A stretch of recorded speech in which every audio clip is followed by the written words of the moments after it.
इस वक्त एक बड़ी खबर आपको बता दें, 370 हटाने के फैसले के बाद प्रधानमंत्री नरेंद्र मोदी ने एक लेख लिखा है। जम्मू कश्मीर में विकास को प्राथमिकता दी गई। हमने नागरिकों की चिंताओं को समझा। ये बात प्रधानमंत्री नरेंद्र मोदी की तरफ से कही गई है। विकास को प्राथमिकता जम्मू कश्मीर के अंदर दी गई और इस अन्याय को खत्म करने की इच्छा थी, जिसे कि किया गया। तो सुप्रीम कोर्ट का कल फैसला आर्टिकल 370 हटाने पर कि कैसे ये सही था, न्याय सम्मत तरीके से इसे हटाया गया। और अब प्रधानमंत्री नरेंद्र मोदी की तरफ से इसी के ऊपर एक आर्टिकल लिखा गया है, जिसमें प्रधानमंत्री ने साफ तौर पर यह कहा कि जम्मू कश्मीर के अंदर विकास करना ही इच्छा थी। 370 और 35A एक कलंक था और उसे हटाना हमारी इच्छा थी। ये तमाम बातें प्रधानमंत्री नरेंद्र मोदी की तरफ से लिखी गई है उस आर्टिकल के अंदर, जिसमें जो पूरा दर्द था 370 को लेकर, 35A को लेकर, वो प्रधानमंत्री नरेंद्र मोदी का झलका है। और उन्होंने ये बताया है कि कैसे नागरिकों का भला करना, जम्मू कश्मीर का विकास करना, यही एकमात्र प्राथमिकता थी। और लगातार जो अन्याय हो रहा था 370 के तहत, 35A के तहत, उसे खत्म किया जाना जरूरी था। सुशासन के लिए प्रतिबद्धता, यही हमारी पहचान है और उसी के तहत हमने काम किया। ये सारे महत्वपूर्ण बिंदु आपको हम बता रहे हैं जो प्रधानमंत्री नरेंद्र मोदी ने अपने लेख में लिखे हैं। कल सुप्रीम कोर्ट का फैसला आना और उसके बाद आज जम्मू कश्मीर को लेकर, 35A को लेकर, धारा 370 को लेकर प्रधानमंत्री नरेंद्र मोदी की जो भी बातें रही हैं, जो विचार रहा है, जो विजन रहा है, वो सारी चीजें प्रधानमंत्री नरेंद्र मोदी ने अपने आर्टिकल में लिखी हैं। और जो इसके महत्वपूर्ण बिंदु हैं वो इस वक्त हम आपको बता रहे हैं। उन्होंने कहा कि अनुच्छेदों से लोगों के बीच में दूरियां बढ़ गई, उसी को हम खत्म करना चाहते थे। 370 हटाने का सुप्रीम कोर्ट का कल जो फैसला आया कि कैसे ये सही था, इसे चैलेंज नहीं किया जा सकता। अब प्रधानमंत्री ये कह रहे कि जम्मू कश्मीर में विकास ही हमारी प्राथमिकता थी। अन्याय यहाँ पर जो चल रहा था उसे खत्म करना था, यही हमारी इच्छा थी। और ये कलंक 370 और 35A को प्रधानमंत्री नरेंद्र मोदी ने अपने आर्टिकल में कलंक बताया है। उन्होंने कहा ये कलंक और उसे खत्म करना ही हमारी इच्छा थी। वरिष्ठ सहयोगी मेरे अमिताभ सिन्हा इस वक्त जुड़े हैं, उनका मैं रुख कर लेती हूँ। अमिताभ, प्रधानमंत्री नरेंद्र मोदी की जो भी बात थी, चाहे विकास को लेकर या 35A और 370 को लेकर जो टीस थी उनके मन में, वो सब कुछ इस आर्टिकल में सामने आया है। बिल्कुल ना, इस जो कश्मीर की आज़ादी के लिए 370 हटाने के लिए जो बीजेपी, संघ परिवार, RSS और जनसंघ ने जो संघर्ष किया है, डॉक्टर श्यामा प्रसाद मुखर्जी का जो बलिदान है जम्मू कश्मीर के में से 370 धारा 370 हटाने पर, इन तमाम चीज़ों को उन्होंने याद किया है कि श्यामा प्रसाद मुखर्जी ने कैसे उन्होंने नेहरू कैबिनेट को छोड़ दिया था इस जम्मू कश्मीर के मसले पर। तो ये तमाम चीजें हैं जिसको प्रधानमंत्री याद कर रहे हैं और उन्होंने सुप्रीम कोर्ट के फैसले को ऐतिहासिक भी बताया और कहा है एक भारत श्रेष्ठ भारत का एक सर्वश्रेष्ठ नमूना है ये सुप्रीम कोर्ट का फैसला।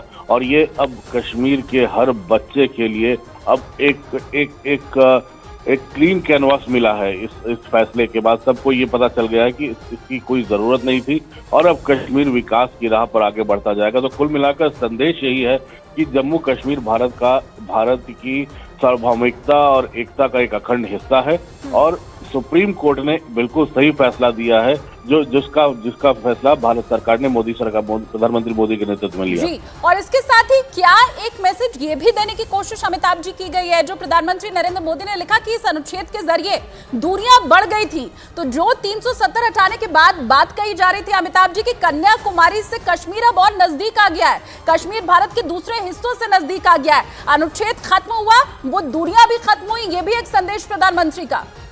बिल्कुल, धारा 370 खत्म हुई, लोगों का आना जाना शुरू हुआ। लद्दाख जो विकास की राह में पीछे छूट गया था वो एक यूनियन टेरिटरी बन गया, वो आगे काफी तेजी से आगे बढ़ रहा है। जम्मू का अलग विकास हो रहा है। पहले ये आरोप लगता था कि वहाँ के राजनेता, क्योंकि वहाँ के विधानसभाओं में सब जगह कश्मीर घाटी के नेताओं का वर्चस्व रहता था, वहाँ की विधानसभा सीटें ज्यादा थी, तो वहाँ सारा विकास का पैसा घाटी की तरफ चला जाता था और बाकी रीजन जम्मू हो चाहे लद्दाख पीछे रह जाते थे। अब पूरे के पूरे जम्मू कश्मीर इलाके का सर्वांगीण विकास हो रहा है।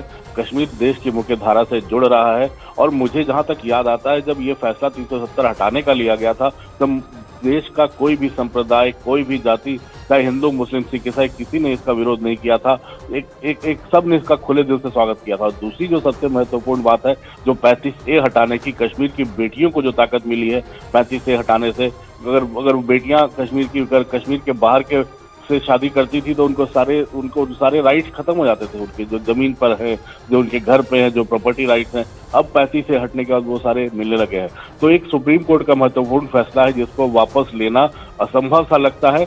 और जो सबसे महत्वपूर्ण बात है, कश्मीर जो मुख्य धारा में जोड़ता जा रहा है, विकास की मुख्य धारा में पर्यटक बढ़ रहे हैं और कश्मीर के बच्चे अब जिस तरह से क्रिकेट की टीम और फुटबॉल की टीमों में शामिल हो रहे हैं, मुझे लगता है कश्मीर एक भारत का अभिन्न हिस्सा है, जो बार बार संसद में कहा जाता था, और कश्मीर अब मुख्य धारा में जुड़ रहा है तो कश्मीर दुनिया के सामने एक मिसाल बनेगा और धरती का स्वर्ग बनेगा। बिल्कुल। और अमिताभ जी, आगे मैं आपके पास लौटूंगी। कल हमने देखा कि कैसे गृह मंत्री अमित शाह ने भी बेहद तल्ख टिप्पणी इसी 370 को लेकर, 35 को लेकर के सदन में कही थी, और आज एक लेख के जरिए प्रधानमंत्री नरेंद्र मोदी ने धारा 370 खत्म होने के बाद का जो विजन है और 370 रहते हुए कैसे जम्मू कश्मीर पिछड़ा था, इन बातों को बताया है। जो महत्वपूर्ण बिंदु है वो मैं आपको बताती हूँ। जम्मू कश्मीर में विकास को प्राथमिकता दी गई है। इसके अलावा इस अन्याय को खत्म करने की इच्छा थी, उसे किया गया अन्याय बताया है 35 और 370 को। इसके अलावा कलंक के रूप में भी परिभाषित किया है प्रधानमंत्री नरेंद्र मोदी ने अपने लेख में आर्टिकल 370 पर। सुप्रीम कोर्ट का कल फैसला और उसके बाद आज प्रधानमंत्री नरेंद्र मोदी का ये लेख,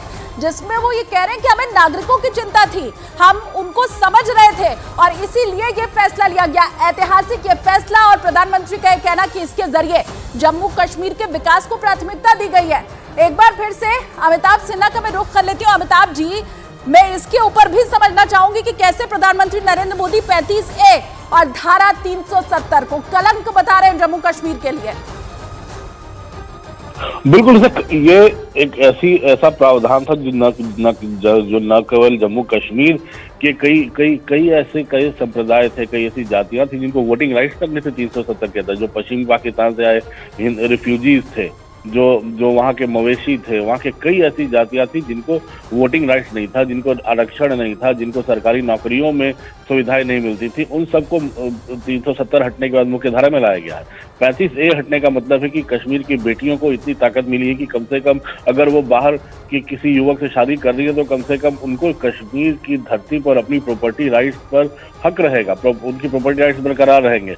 और सबसे महत्वपूर्ण बात है, कश्मीर में आतंकी घटनाओं में लगातार कमी आ रही है और इससे भी बेहतर जो कहा जा सकता है, कश्मीर का युवा देश भर में आकर मुख्य धारा से जुड़ने को तैयार है और यही प्रधानमंत्री का सपना। और प्रधानमंत्री ने अटल बिहारी वाजपेयी को याद करके कहा है कि एक ऐतिहासिक भाषण में अटल बिहारी वाजपेयी ने कश्मीरियत और जमहूरियत की बात की थी और यही कश्मीरियत जो है दुनिया के सामने मिसाल बनेगी। अमिताभ जी, इसके अलावा कल अमित शाह की तरफ से तमाम डेटा दिया गया था। आज अगर प्रधानमंत्री नरेंद्र मोदी ये कह रहे हैं कि कैसे सुशासन आया है जम्मू कश्मीर के अंदर, कैसे वहां पर विकास होता हुआ अब दिखाई दे रहा है, तो कल इससे जुड़ा हुआ सारा डेटा भी अमित शाह दे चुके हैं सदन के अंदर कि कैसे अब ना तो वहां पत्थरबाजी हो रही है, ना वहां पर कोई जख्मी हो रहा है और कैसे आतंकवाद की जो घटनाएं हैं उसमें कमी की गई है इसी आर्टिकल को हटाने के चलते।